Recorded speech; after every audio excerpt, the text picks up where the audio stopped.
മലയാളം മനമുണര്. കർഷകരെ തുയിലുണര്, മലയാളം മനമുണര്.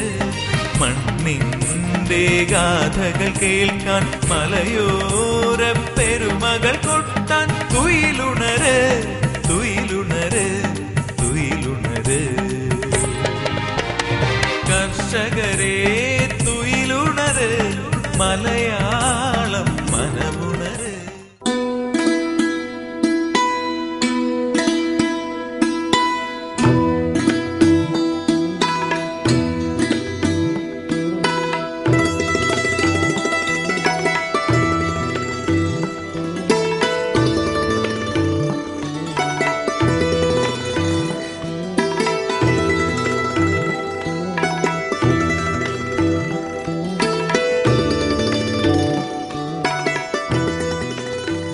സംയോജിത കൃഷിരീതിയിൽ വിജയത്തിന്റെ പുതിയ മാതൃകകൾ രചിക്കുകയാണ് ഡോക്ടർ യു നാസറുദ്ദീൻ.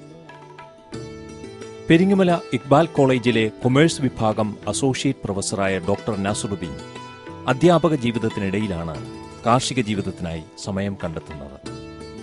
വെഞ്ഞാറമൂട് സ്വദേശിയായ ഈ അധ്യാപകന്റെ വീടും പറമ്പും ഇന്ന് ഹരിതസമൃദ്ധിയുടെ നിറവാർന്ന ഇടമാണ്. ഏതാണ്ട് 4 വർഷം മുമ്പാണ് വെഞ്ഞാറമൂട് മാണിക്കൽ മുസ്ലിം പള്ളിക്ക് സമീപമുള്ള 3.5 ഏക്കർ പുരയിടം കൃഷിസ്നേഹിയായ ഡോക്ടർ നാസറുദ്ദീൻ സ്വന്തമാക്കിയത്. ലഭ്യമായ പ്രകൃതി വിഭവങ്ങൾ പരമാവധി നേട്ടത്തിനായി ഉപയോഗിക്കുന്നതും അതിലൂടെ ജീവിത സമൃദ്ധി കണ്ടെത്തുകയും ചെയ്യുകയാണ് ഈ അധ്യാപകൻ. കൃഷിയും മൃഗസംരക്ഷണവും ഒക്കെ ചേർന്ന് ജൈവ കൃഷിയിലൂടെ കാർഷിക വിജയത്തിനു വേണ്ട തികവൊത്ത എല്ലാ മാതൃകകളും ഇദ്ദേഹം ഉപയോഗിക്കുന്നു.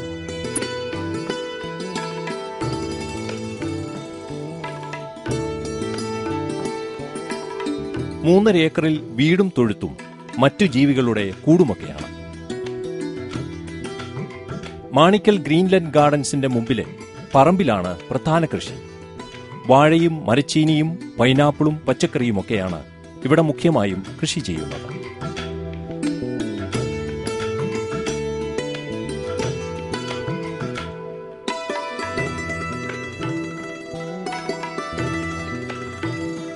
ഏതാണ്ട് 4 വർഷം മുമ്പാണ് വീടിനു മുന്നിലെ കാടുപിടിച്ച 3 ഏക്കർ പറമ്പ് കൃഷിക്കായി ഉപയുക്തമാക്കിയത്. പോരാത്തതിന് ഇഴജന്തുക്കളുടെ ശല്യവും. പണിക്കാർക്കു പോലും ഇവിടെ ജോലി ചെയ്യാൻ പേടി. പക്ഷേ നാസറുദ്ദീൻ പിന്മാറിയില്ല. തികഞ്ഞ ദൃഢനിശ്ചയത്തോടെ അദ്ദേഹം ഈ പറമ്പിനെ മെരുക്കിയെടുക്കാൻ തീരുമാനിച്ചു. ട്രാക്ടറും ആധുനിക യന്ത്രങ്ങളുമൊക്കെ ഉപയോഗിച്ച് നിലമൊരുക്കി കൃഷിക്കായി ഉപയുക്തമാക്കി. നിലമൊരുക്കുന്നതിനായി 1 ലക്ഷത്തിലധികം തുക നാസറുദ്ദീന് ചിലവായി. സ്വാഭാവികമായി ഉണ്ടായ ഈ കുളത്തിനു പുറമെ മറ്റൊരു കുളം കൂടി കുഴിച്ചു. ഈ ജലസ്രോതസ്സാണ് പറമ്പിന് ഹരിതസമൃദ്ധിയേകുന്നത്. വാഴക്കൃഷിക്കായി ഇവിടെ നിന്നും തടം വെട്ടി നീർച്ചാലുകൾ ഒരുക്കി. വേനൽക്കാലത്തും പറ്റാത്ത ഈ കുളം ഡോക്ടർ നാസറുദ്ദീന്റെ കൃഷിയിടത്തിലെ ജീവനാഡിയാണ്. 2007 നമുക്കെല്ലാം അറിയാം, ലോകവ്യാപകമായി ഭക്ഷ്യധാന്യങ്ങളുടെ ഒരു ഷോർട്ടേജ് വന്നു, ദൗർലഭ്യം വന്നു. ആ സമയത്താണ് ഞാൻ ഇതിനെക്കുറിച്ച് ചിന്തിക്കുന്നതും. അപ്പോൾ ഞാൻ ഇതിനടുത്തായിരുന്നു താമസം. ഇവിടെ ഒരു 3 ഏക്കർ ഭൂമി കഴിഞ്ഞ 25 വർഷമായിട്ട് കൃഷി ചെയ്യാതെ പുല്ല് വളർന്ന് അങ്ങനെ കിടക്കുകയായിരുന്നു. ഞാൻ അതിൻ്റെ ഉടമസ്ഥനെ കണ്ടുപിടിക്കുകയും അവരുമായിട്ട് അതിൻ്റെ വില നെഗോഷിയേറ്റ് ചെയ്യുകയും ഞാനത് വാങ്ങുകയും ചെയ്തു. വാങ്ങിക്കഴിഞ്ഞ ഉടനെ തന്നെ ഞാനൊരു 15 ജോലിക്കാരെ വിളിച്ചു ഈ പുല്ലെല്ലാം വെട്ടി ശരിയാക്കാൻ. പക്ഷേ ആർക്കും ഇതിനകത്ത് ഇറങ്ങാനുള്ള ധൈര്യം, ഇറങ്ങി പണിയാനുള്ള പ്രാപ്യമല്ലായിരുന്നു. അങ്ങനെ ഞാനൊരു 10 പോത്തിനെ വാങ്ങി. അതിന് നോക്കാൻ ഒരാളെ നിർത്തി. ആദ്യം പോത്തിനെ ഇറക്കി ഈ പുല്ലെല്ലാം ഏകദേശം കണ്ടീഷനായപ്പോൾ ട്രാക്ടർ വിളിച്ചു ഭൂമി ഒന്നുകൂടെ ശരിയാക്കി. അതിനുശേഷം ജോലിക്കാരെ ഇറക്കി ആദ്യം നിറച്ചൊരു 2000 ഏത്തവാഴ വെച്ചു. ഡോക്ടർ നാസറുദ്ദീന്റെ കൃഷിയിടത്തിലെ വാഴ ഇനങ്ങളിൽ പ്രധാനം ചുവന്ന കപ്പവാഴ അഥവാ ചെങ്കദളി, വെള്ളക്കപ്പവാഴ, ഏത്തൻ തുടങ്ങിയവയാണ്. കപ്പവാഴ പല കാര്യങ്ങളിലും മറ്റിനങ്ങളിൽ നിന്നും വ്യത്യസ്തമാണ്. മറ്റിനങ്ങൾ 9-10 മാസം കൊണ്ട് വിളവെടുക്കുമ്പോൾ കപ്പവാഴയുടെ കുല പാകമാകാൻ 13 മുതൽ 14 മാസം വരെ എടുക്കും. കപ്പവാഴ കൃഷി കൂടുതൽ കാണുന്നത് തിരുവനന്തപുരം ജില്ലയിലാണ്. കപ്പവാഴപ്പഴത്തിന് പ്രിയമുള്ളതും ഇവിടെ തന്നെ. കപ്പവാഴയുടെ വില വിപണിയിൽ വലിയ ഏറ്റക്കുറച്ചിലില്ലാതെ നിലനിൽക്കുന്നതും തുടർച്ചയായി കപ്പവാഴ കൃഷി ചെയ്യുന്നതിന് നസറുദ്ദീനെ പ്രേരിപ്പിക്കുന്നു. 800 മൂടോളം വാഴകളാണ് അദ്ദേഹത്തിന്റെ പറമ്പിലുള്ളത്. കപ്പവാഴയെ കൂടാതെ ഏത്തവാഴയുമുണ്ട്.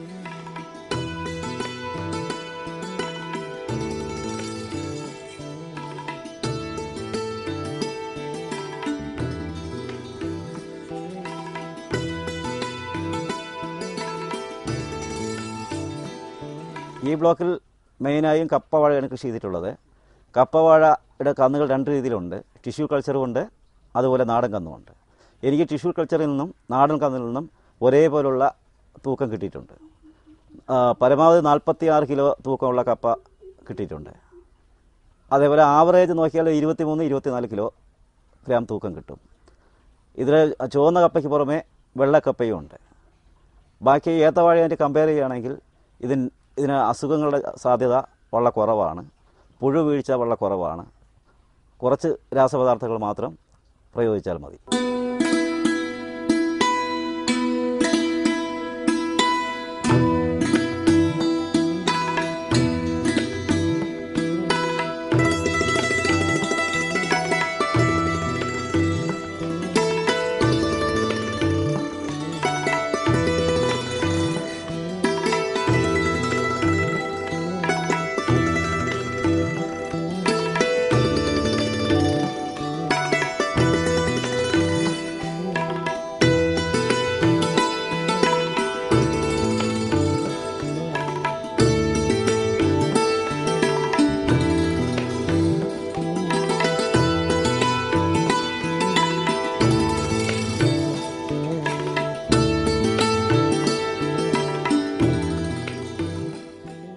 ഡോക്ടർ നാസറുദ്ദീന്റെ മറ്റൊരു പ്രധാന കൃഷി പൈനാപ്പിളാണ്.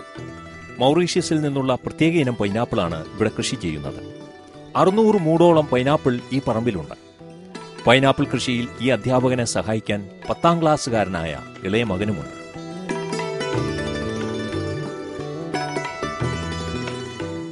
ശാസ്താംകോട്ട ദേവസ്വം ബോർഡ് കോളേജിലെ എൻ്റെ സുഹൃത്ത് പൈനാപ്പിൾ കൃഷി ചെയ്യുന്നതായിട്ട് അറിഞ്ഞു. ഞാൻ അദ്ദേഹത്തിൻ്റെ വീട്ടിൽ പോവുകയും അവിടെ നിന്ന് മൗറീഷ്യസ് ഇനത്തിൽപ്പെട്ട ഈ കന്ന് കൊണ്ടുവരികയും ഇവിടെ വെക്കുകയും ചെയ്തു. ഇതിപ്പോൾ 2ാമത്തെ കൃഷിയാണ്. കഴിഞ്ഞ വർഷം എനിക്ക് കിട്ടിയ ഈ പൈനാപ്പിൾ മണപ്പിച്ച് നോക്കിയാൽ അറിയാം, നമ്മൾ മാർക്കറ്റിൽ കിട്ടുന്ന പൈനാപ്പിളിനേക്കാളും ഇത് പഴുത്ത നല്ല മണവും അതുപോലെ മധുരവുമാണ്. ഇത് ഈ കാണുന്ന രീതിയിൽ 2.5 അടി വീതിയിൽ 2 അടി പൊക്കത്തിൽ തടമൊരുക്കി ആവശ്യത്തിന് ചാണകവും ചാമ്പലും എല്ലാം ചേർത്ത് അപ്പുറം ഇപ്പുറം ഓരോ കന്ന് വയ്ക്കുക. ഇതിനിടയിൽ കൂടെ എപ്പോഴും നമുക്ക് നടന്നു പോകാനുള്ള ഒരു പാസേജ് ഇട്ടിരിക്കണം. അത് കഴിഞ്ഞ് ഏകദേശം ഒരു 40 ദിവസം കഴിയുമ്പോൾ 1ാമത്തെ വളം ചെയ്യുക. അത് കഴിഞ്ഞ് വീണ്ടും ഒരു 50 ദിവസം കഴിയുമ്പോൾ വീണ്ടും വളം ചെയ്യുക. അങ്ങനെ 9 മാസം കഴിയുമ്പോൾ ഇത് വിരിഞ്ഞു തുടങ്ങും. വേണമെങ്കിൽ നമുക്ക് ആർട്ടിഫിഷ്യലായിട്ട് എല്ലാം കൂടി ഒരുമിച്ച് ഇതേപോലെ പൂവാക്കിയെടുക്കാം. ഒരു 35 ഇല വന്നതിന് ശേഷം മാത്രമേ അങ്ങനെ ചെയ്യാവൂ. എന്നാൽ മാത്രമേ നമുക്ക് ആവറേജ് ഒരു 1.5 കിലോ തൂക്കമുള്ള പൈനാപ്പിൾ കിട്ടൂ. കർഷകരെ തുയിലുണര്, മലയാളം മനമുണര്.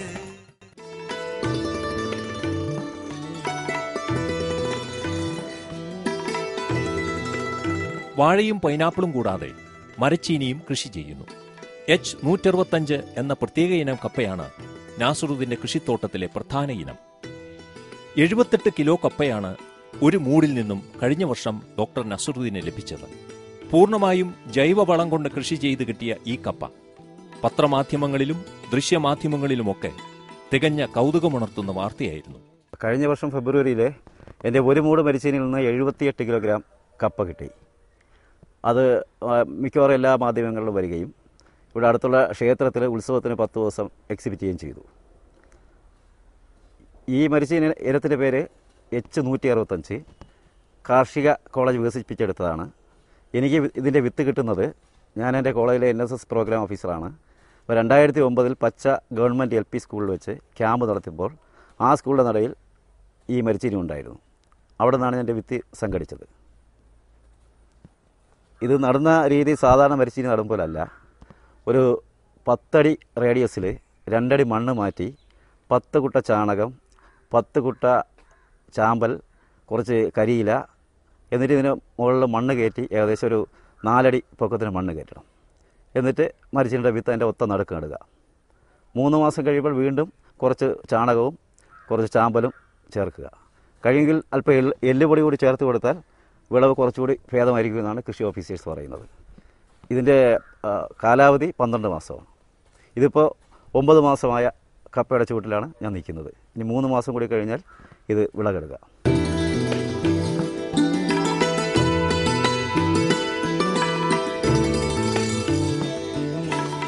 വാഴയ്ക്കിടവിളയായി അലങ്കാര സസ്യമായ ചുവന്ന പന കൃഷി ചെയ്ത് മറ്റൊരു പരീക്ഷണവും ഡോക്ടർ നസറുദ്ദീൻ നടത്തുന്നു.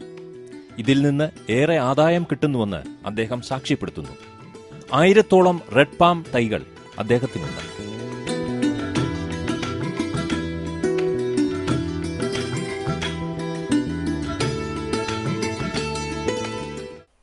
വാഴകളുടെ ഇടയിലായി ഞാൻ 1000-ഓളം റെഡ് പാം കൃഷി ചെയ്തിട്ടുണ്ട്.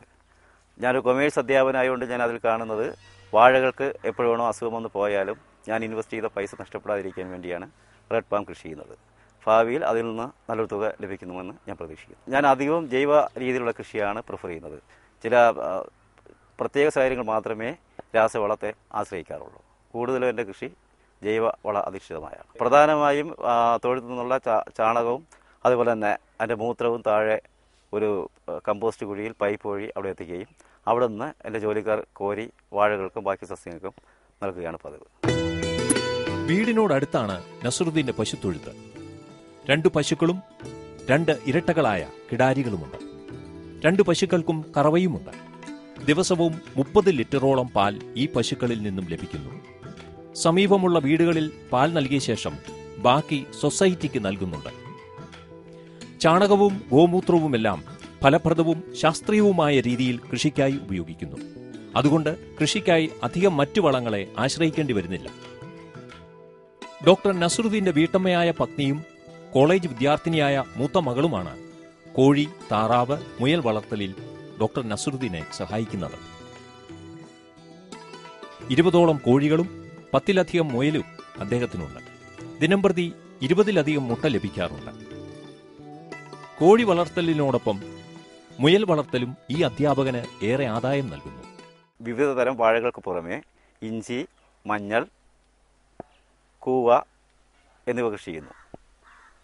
അതിനോടൊപ്പം ഞങ്ങൾക്ക് ആവശ്യമായ പാലിന് വേണ്ടി 2 പശുവിനെയും മുട്ടകൾക്ക് വേണ്ടി കുറച്ച് കോഴിയെയും മാംസത്തിന് വേണ്ടി കുറച്ച് മുയലുകളെയും വളർത്തുന്നു. എൻ്റെ എല്ലാ ഈ കാര്യങ്ങൾക്കും ഭാര്യയും 2 മക്കളും സഹകരിക്കുന്നു. ഡോക്ടർ നസറുദ്ദീന്റെ വീട്ടിലെ കൗതുകമുണർത്തുന്ന ഇനമാണ് ജയന്ത് ഗൗര എന്ന അലങ്കാര മത്സ്യം. ഏതാണ്ട് 10 വർഷമായി അദ്ദേഹത്തിന്റെ വീട്ടിലെ സഹചാരിയാണ് ജയന്ത് ഗൗര. അപരിചിതർ വരുമ്പോൾ അക്രമ സ്വഭാവം കാട്ടുന്ന ഈ അലങ്കാര മത്സ്യത്തിന്റെ പ്രധാന ഭക്ഷണം ചേമ്പിലയും കപ്പലണ്ടിയും കടലയുമൊക്കെയാണ്.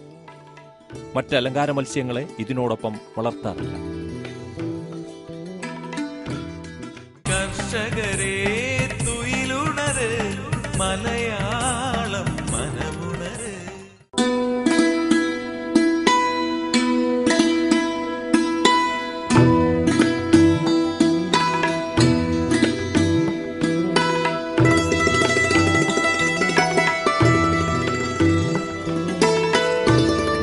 ഡോക്ടർ നസറുദ്ദീന്റെ കൃഷിയിടത്തിൽ ഔഷധ സസ്യങ്ങളുമുണ്ട്.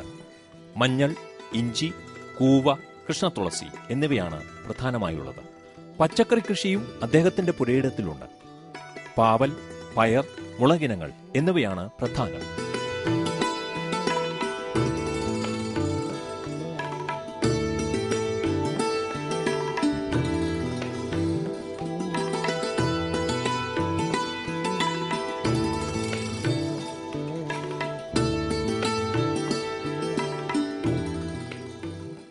ഭാവിയിലെ എൻ്റെ കൃഷി ഒരു ടൂറിസവുമായി ഫാം ടൂറിസത്തിലേക്ക് എക്സ്റ്റെൻഡ് ചെയ്യുന്നുള്ള ആഗ്രഹമുണ്ട്.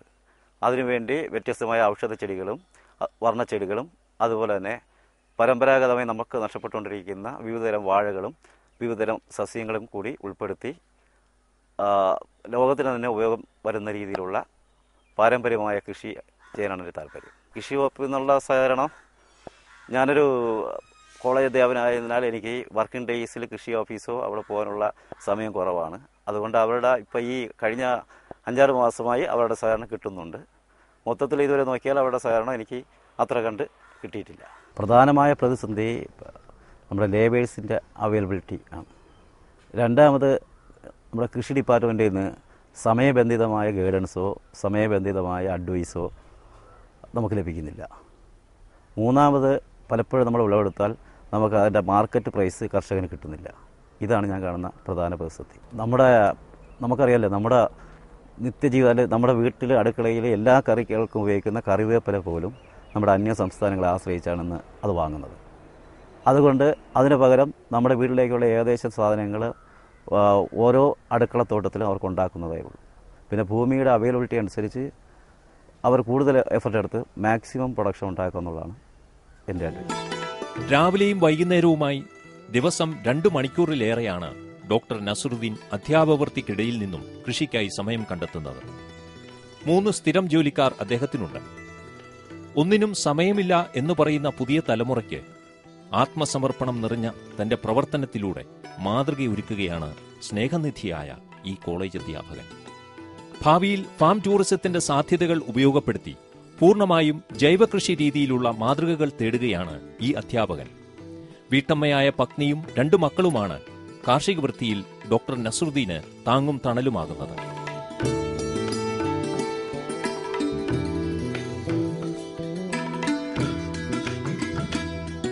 അധ്യാപക വൃത്തിയോടൊപ്പം മണ്ണിനെ നിറഞ്ഞ് സ്നേഹിക്കുന്ന ഡോക്ടർ നസറുദ്ദീൻ പുതിയ തലമുറയ്ക്ക് കാർഷിക സമൃദ്ധിയുടെ നവ്യമായ പാഠങ്ങൾ കാഴ്ചവെക്കുകയാണ്.